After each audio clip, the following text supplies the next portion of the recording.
We have a percent problem to solve. We're asked the question, 800 is 2% of what number?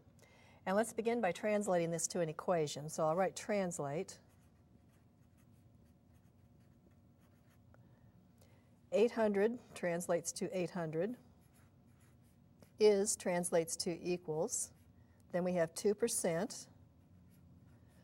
Of translates to multiplication. And we need to assign some variable name for what number, and let's call it b. So we have the equation 800 equals 2% times b, and we need to solve the equation.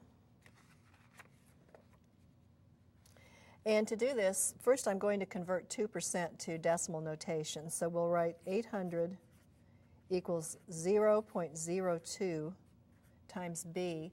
And now to get b alone on the right-hand side of the equation, I'll divide both sides by 0.02.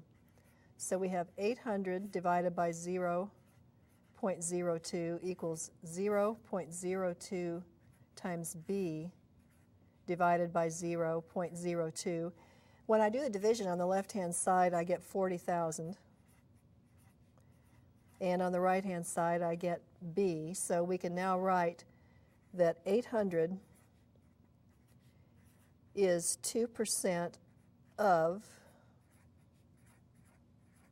40,000.